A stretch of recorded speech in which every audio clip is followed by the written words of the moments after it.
What's up, and welcome everybody to another episode of The Confusion Records. We're going to take you on a trip today, just stay tuned. You may consider this next group of speakers somewhat unusual, if not to say strange.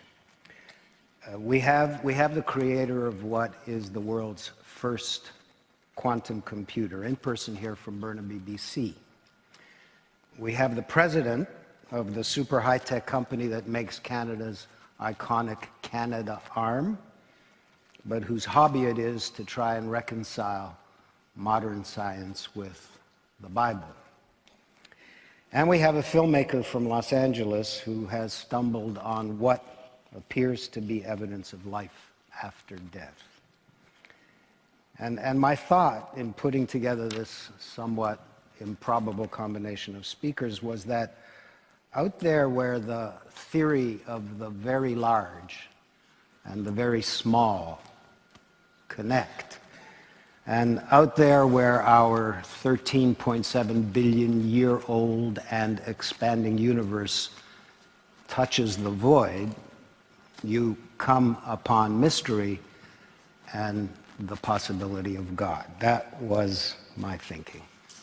So let's begin with Jordy. Jordy,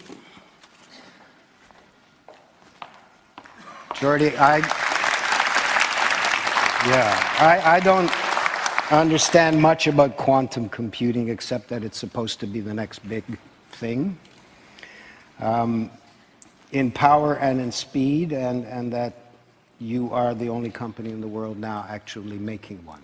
Well, hopefully after this 17 minutes, you'll understand what they are and be excited about what you might be able to use them for. These are really big deals. They come in at about $15 or $20 million a piece. Something like that. And have been bought by major American research and corporations. That's right, correct. All right, Jordy. Thank you. Bye, everybody. So quantum computing is a very technical subject, and I'm not going to talk a lot about the specific details, of which I'm glad. I'm sure you're glad. But I'm going to try to give you an idea about what the kind of thing is that we build and why people are so excited about it. But I'm going to wrap that story in another story. How many of you have children? Let's see, hands. So it's almost everybody. So I have 3 children. The youngest is 4. The oldest is 8. And they're very different. But they share one thing in common, and the parents in the audience may, I suspect, have noticed the same thing. Each of my children has fixated on a particular stuffed animal as being their special friend or toy. And in particular, my middle son, James, absolutely loves this little guy called Bear, which is the picture that I'm showing up here. Bear was a limited release Thai Beanie Baby, and there aren't very many of them that were made of his particular form. And one Christmas, I decided that it would be insurance policy to go and try to buy some more just in case something happened to Bear. So I went on the internet and did a search, and I was only able to locate 2 others that were for sale, and I bought both of them. So now he has 3 of these little guys. But the reason that it occurred to me that this might be a good place to start is a conversation that I had with him last week. He wanted to sleep with his older brother in his bedroom, and his older brother wouldn't let him. And he was very sad and despondent, and he was like, "I'm scared, I don't want to sleep by myself." And I said, "Well, you've got Bear." And he said to me, "Bear isn't real." And so I found this very intensely distressing for a variety of reasons that maybe you'll understand when I go through this. And I assured him that Bear was as real as anything else in the world. And he said, "But he can't speak and he can't move." And so I said, "Well, what you really mean is he's not alive." And he said, "Yes, that's what I mean." So for very young children, the sense of being real and the sense of being alive are somehow connected. And I'm going to circle back to this point at the end. But before I do that, I'm going to tell you a little bit about quantum computers and why people care so much about them. There are literally tens of thousands of some of the brightest people in the world today trying to build these machines and understand them. And I'm going to tell you why. In my last 15 years of working on this type of stuff, I found that scientists divide up into two categories of zealots about this field. The first half are people who are absolutely entranced by the physics of these things.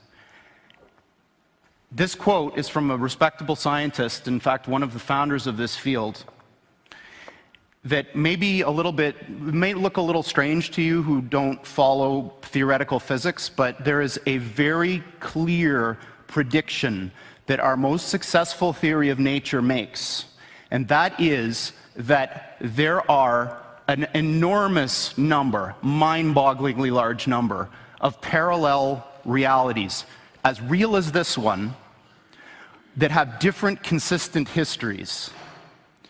So imagine a world where all of the laws of physics as we know them are obeyed, but different decisions were made along the way. Different decisions at the level of tiny microscopic particles, different decisions all the way up to what you chose to eat for lunch, and whether you chose to come to this session or not. Quantum mechanics makes a very specific prediction that all of those are as real as the thing that you remember. And this is bizarre, because we don't see those other things.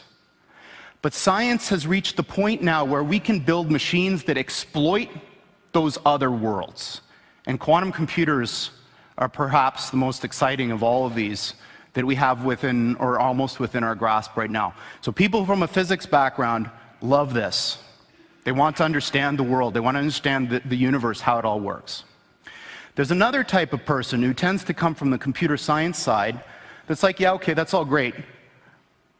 But there's a different thing going on here, which is just as exciting, if not more, and that these machines that supposedly can do this wild stuff, let's forget about how they work, if you could build one, could solve problems that you could never, ever solve with any computer of the sort that we built. If you took every single atom of silicon in the world and made the most sophisticated conventional Intel-style processor that you could build, there are problems we know of that I could write down on a sheet of paper that you could never, ever, ever solve with that thing, that you could with this kind of machine. So that's very exciting. Humans use tools to do things. If you give humans a new kind of tool that can do things that you couldn't otherwise do, imagine the possibilities. So you may think, well, this is all fine and dandy, but aren't these things in the realm of theory and speculation kind of in the same regime as other futuristic things you may have heard of which may be allowed by the laws of physics but aren't here yet? That's not true. There are, in fact, many of these machines deployed now in openly available research centers following the model that was used to introduce supercomputers to the world. They're too big and ornery and difficult to operate to put in your home, too expensive also, but you can give them to a place which will manage them as a shared resource that will offer that service to the world. And there are two of these now. One of them is at the University of Southern California. And this analogy with flight, I think, is an interesting one. So a horse can beat, or could beat, the initial flight of the Wright brothers' flight in speed. But a plane is not a faster horse. A plane is a different kind of machine.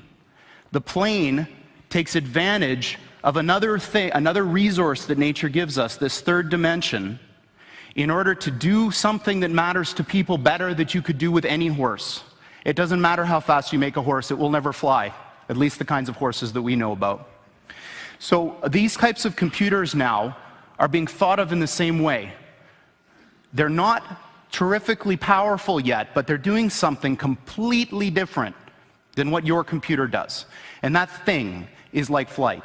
It gives these computers access to these new resources, maybe you could call them parallel universes, in order to do something that you couldn't otherwise do. And that's not the only one. In fact, the one I'm going to come back to and talk to in the context of the story that I'm wrapping this in was recently installed at NASA. And Google was the primary interested party that pulled this whole thing together. And this one is really exciting to me Because what they're going to do is apply this machine to an area that I think is fundamentally important. It's the crux of our future as humans. And that's, can we build machines like us? So, building machines like us might be possible. I certainly believe it is. I might be wrong. But what I do know is that the types of approaches that people are taking now to build intelligent machines benefit immensely from what this machine that we've built does best. So what this center is about is applying this beautiful new computational idea in the service of trying to make intelligent machines. Now, I can't think of anything personally any cooler than trying to use quantum computers to build intelligent machines, so this is very exciting to me. Steve Jurvetson has been a longtime friend and investor in the company, and for those of you who don't know him, he's a Silicon Valley investor who's probably the smartest VC that I know of, and certainly the one that's the most attuned to technological trends.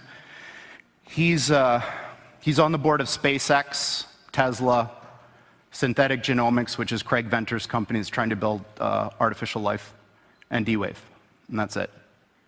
And this is his particularly poetic way of framing the difference between the machines we build and conventional computers. This is what they look like. There are two of them. These are from our lab in Burnaby in British Columbia. From the outside, they look like giant black monoliths, big metal boxes, about 10 feet on a side, 12 feet tall. And they are powered, they have a fridge inside them, a refrigerator that cools these chips to almost absolute zero. Just a wisp, a fraction of a degree above absolute zero. Hundreds of times colder than interstellar space. Amongst the coldest and most isolated and extreme conditions that humans have ever been able to engineer. These fridges, interestingly enough, which are called pulse tube dilution refrigerators, have a thing called a pulse tube, which emits a sound roughly once per second, which sounds eerily like a heartbeat. So if you have the opportunity to stand next to one of these machines, it is an awe-inspiring thing, at least for me. It feels like an altar to an alien god. They really are impressive machines. At the heart of this big box is a tiny chip about the size of your thumbnail. And on this chip resides all of the wonder and magic that makes this thing go. I'm not going to describe in any mathematical detail how it all works, but let me give you an analogy. In quantum mechanics, there's this concept that a thing can exist in two states which are mutually exclusive at the same time, quote unquote. And I'm using those words because the English language was developed before we had concepts to describe what these things actually are doing. But I'm going to give you a roundabout way of understanding this. Imagine that there really are parallel universes out there, and now imagine you have two that are exactly identical in every respect, all the way out to the horizon as far as we can see, down to the last little atomic detail of every single thing, with only one difference. And that's the value of a little thing called a qubit on this chip, which is a contraction of quantum bit. And that qubit is very much like a bit or a transistor in a conventional computer. It has two distinct physical states, which we call 0 and 1 for bit. In a conventional computer, these are mutually exclusive. That device is either one or the other, and never anything else. In a quantum computer, that device can be in this strange situation where these two parallel universes have a nexus, a point in space where they overlap.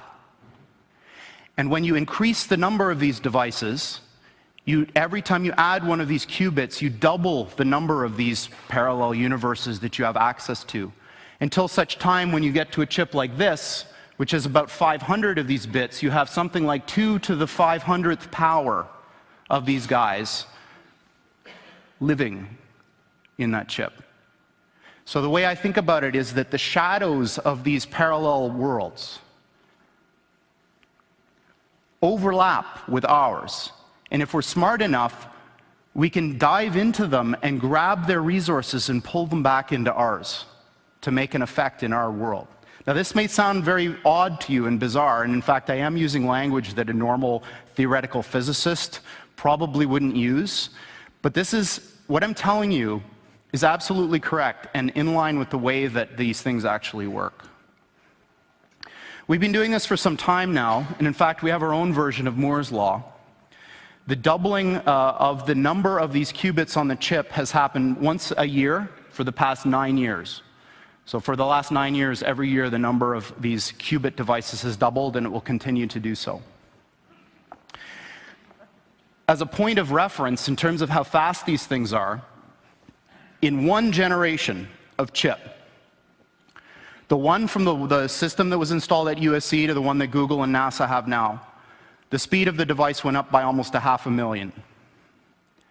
This is the kind of progress that you're going to see with these types of machines going forward. And 500,000 sounds like an abstract number, but I put up a little mental comparison here to see what 5,000 really means. 500,000 is a big number when it comes to speed. All right, so now I'm getting into the last part of my talk where I'm going to make some predictions, some dangerous predictions. So predictions are very dangerous for a variety of reasons. Often they're wrong, which is one. But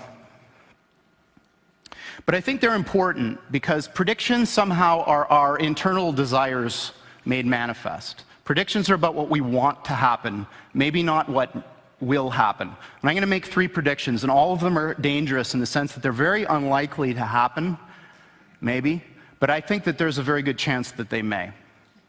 As an aside, I just wanted to say that at least in the Valley, Silicon Valley, and maybe in the United States in general, there's a very deep feeling of unease about the way technology has been developing. Because we have all of these vast array of very smart people, and what they're doing is crap. They're building things that cannot last. They're building things that are not important. This is a little bit of a controversial point of view, but I believe it. But I think that the reason for this is it's low-hanging fruit. Computers haven't been around for a long time. And I think that what's going to happen is that as people get more comfortable with computers, the attention will turn from the Twitters and the Facebooks to very important things. So here's my first prediction. I'm going to predict that by 5 years, NASA will have found an Earth-like planet with Earth-like atmosphere and water on it, and serious people will start discussing how we get there. And by the way, they're going to use one of our machines to help do this. So that's my first prediction. My second prediction is that this business of parallel universes is going to turn out to be very important. This picture that I've got under here is what's called a gravitational lens. When Einstein proposed his general theory of relativity, it came with a bunch of experiments that you could use to test it. And one of them was that if there was a point of light very far away and a galaxy in the middle, that galaxy should bend the light, and you should see a ring. And this was eventually observed. And I think what's going to happen is somebody is going to come up with an experiment to test this reality of these things. And we're going to be able to do so. My third prediction that I'm going to end on is the most important of all. I believe that humanity is on the cusp of the most important technological, societal revolution that's ever occurred. And that's when we got to the point where the machines that we build outpace us in every respect. I don't mean that they're better calculators.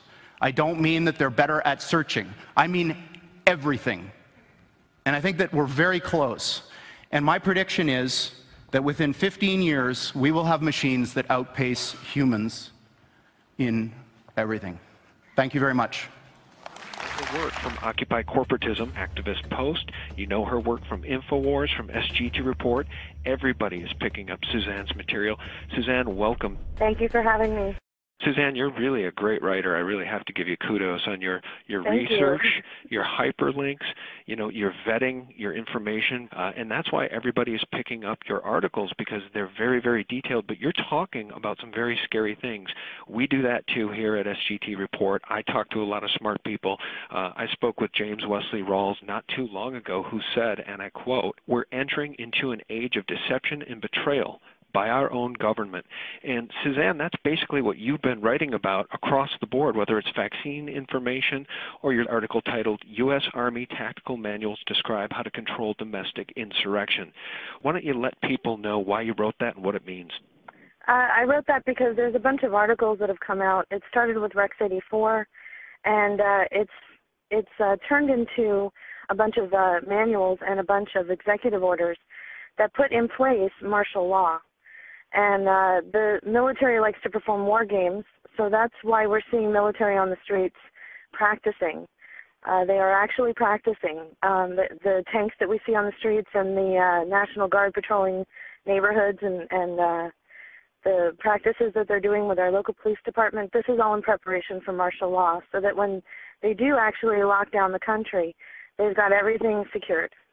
People that don't run in these circles and to whom this information is new, Suzanne, they love to say that we're all conspiracy tinfoil hat wearing nuts because we still live in a republic.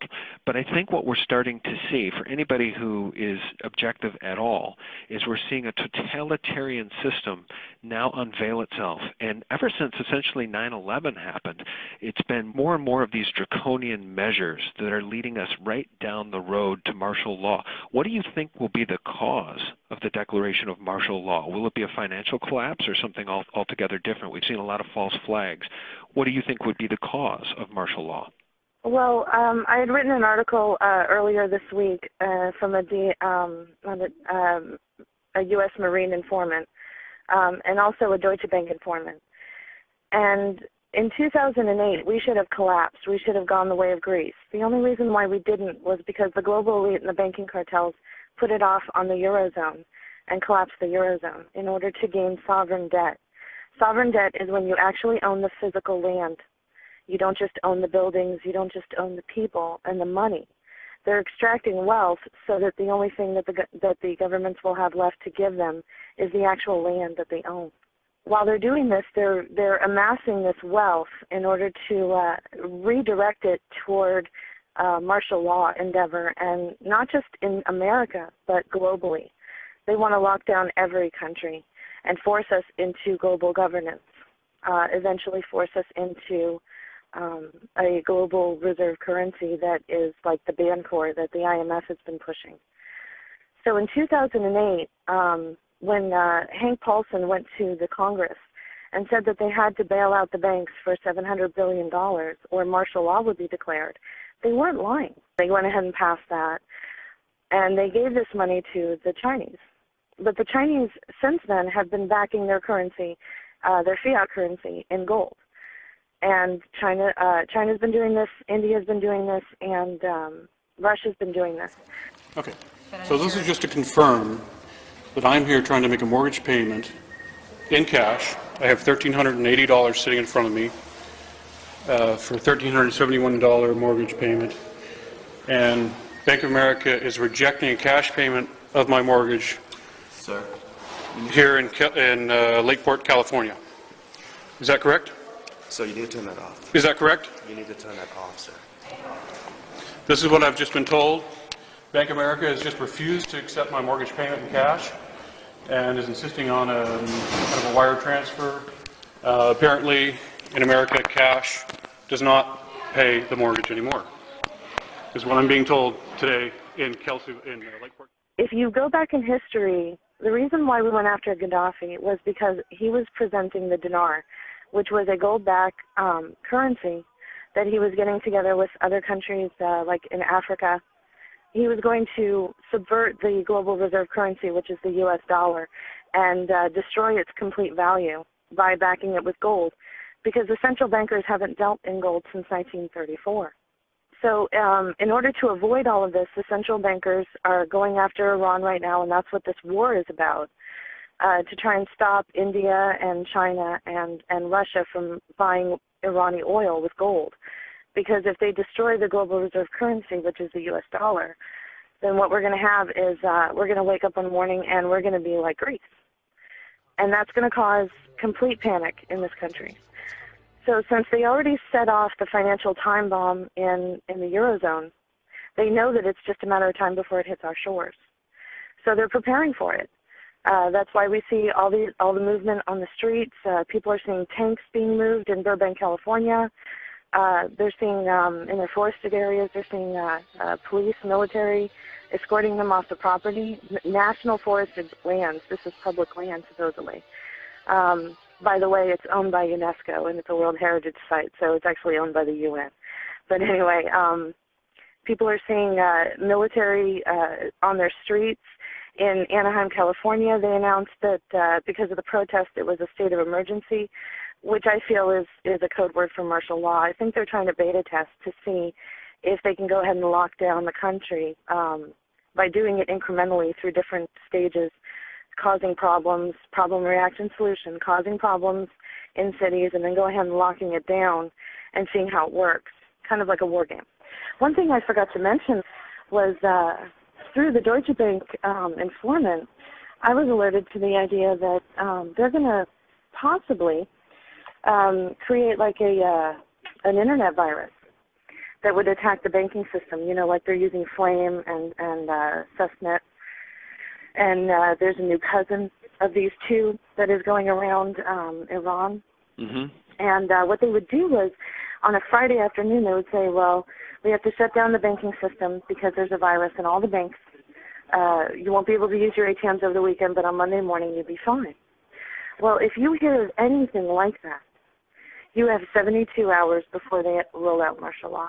So wait a minute, Suzanne, you're saying that if you see anything like that in the news media or otherwise, you have 72 hours? Why don't you repeat that, help people understand what that means? When they're going to roll out martial law, they think that when the financial collapse hits the shores of the United States, they have 72 hours. So with my Deutsche Bank informant and talks with other people in the alternative media, my contacts, I just think that it's possible that a scenario like this, I'm not saying that this will happen, but a scenario like this, and it would give you something to look for, a little red flag to look for. Let's say that the banks all say that there's a virus in all the banking systems, all of the banks, and they have to shut down, like on a Friday. We know that the Obama administration loves to do things on a Friday afternoon or when we're celebrating New Year's Eve. So Friday afternoon, they would say they're going to shut down the banks and get rid of this virus over the weekend. And on Monday morning, everything would be back up. Over the weekend, you wouldn't be able to use your ATM or pay any bills online, but everything will be fine on Monday morning. That is your red flag. You have 72 hours from that moment to do whatever you were planning on doing, get to wherever you were planning on getting to, hunker down whatever you were planning on hunkering down, because they're going to unroll martial law in 72 hours from that moment, whatever scenario they intend to unroll. And I believe that it has to do with the banks, because they're stealing money from us left and right. In fact, I've gotten reports from insiders that they're taking money out of private checking accounts. They're also stealing heirlooms. The Bank of America has stolen heirlooms out of people's safety deposit boxes and ship them from one coast to another, and then claim that they didn't know that it wasn't that it was this customer's property, and then they'll send it back, but they never do. They're trying to squeeze out as much money as possible. And with MF Global and John Corzine, that was a beta test to see if they could take secured customer funds and get away with it, and they did. They're coming for our private checking accounts next. They're looking for as much money as they can to fund this not only domestic but global police state. So like I said, if you hear of anything with the banking industry, and I personally think it might be a false flag with an internet virus or a virus in the banking system as far as their computers go, then you have 72 hours from that time to go ahead and do what you were planning on doing. Wow. Well, I mean, we don't know if that will happen, but if it does, if people see these signs that Suzanne just talked about, Suzanne, you may have just saved some lives. I mean, for those who live in inner cities, in big cities, in scary places, be it downtown Chicago, New York, LA, you may have saved some lives. People can get out if they have 72 hours. If they don't have but a couple of hours and there's traffic jams, they're not going anywhere. That's really frightening information. Let me ask you this. In your article from earlier this week, titled DHS and U.S. Military Make Final Preparations Before Announcing Martial Law, about 6 paragraphs down you wrote, the acquisition of armory by the DHS and contracts for bulletproof glass for checkpoint booths to be positioned strategically throughout the nation on public highways have heightened awareness that the U.S. government is preparing for a well-planned domestic military action. DHS armored vehicles have been sighted on highways in Kentucky and across the country, I might add. I guess what I'm wondering, Suzanne, from your expert view, do you think that the military could actually lock down this country? We're geographically gigantic. They had a hard time locking down Baghdad. The reality of this is that the PSYOP, I think, is against the people, to get the people to stand down before any of this ever happens. Because if they move on Chicago or any major American city, it's going to send a message to the rest of the patriots in this geographically huge country that it's time to take action. It's time to embrace the Declaration of Independence and throw off these despots. What do you make of what I'm saying here? What do you think the reality is of them being able to lock down this country in any sort of martial law capacity? I agree with you that it's going to be difficult, and that's why they've done beta testing. The NATO summit, we saw that they were trying to do that there as well. They've allocated foreign troops. They've been training with the Polish army and the Russian army. The Russian army has shown up in Colorado. There have been reports that the Russian army have been starting the fires. And the reports that I got, that I put in that article that you just mentioned, the fires were started right in front of areas that were militarily secured. So it's my understanding that they might have been starting the fires to try and get people out of the way, get people moved out of the way so they wouldn't see what they're doing. DHS has contracted independent contractors to cover up the holes for the underground bases that they're building. So their use of foreign troops, which goes right back to Rex 84, back in the early 80s, I don't think they're going to have a problem. They're going to bring NATO forces onto the streets and to work with them, and that doubles or triples their military capacity. I think they're going to definitely try this. I think they're going to use foreign troops along with them. The foreign troops also serve 2 purposes. They're extra security, and also if something does happen, well, they can blame it on the foreign troops. You know, they can say, oh my God, the Polish army was here. Oh, the Russians were doing this. We should go and get the Russians now. Yeah, I think what this government is now doing with these false flags with what I'm calling these false flags that we saw in Aurora and in Wisconsin, is they're doing their level best before martial law happens to disarm the people. What do you make of what I just said there, and what do you make of what I'm calling false flags in Aurora and Wisconsin, Suzanne? They are definitely false flags. James Holmes had ties all the way going back to his grandfather with DARPA and mind control techniques, and he was studying mind control. He worked with the Salk Institute on mind control and flicker fusion, which is where they insert images into the screen while you're watching television or even on a website, and it moves so fast that only your subconscious picks it up. In Aurora, his apartment was booby-trapped with homemade bombs. And the Pentagon has just come out and said that a lot of people homegrown terrorists are building these homemade bombs. And so they're asking Congress to relax posse comitatus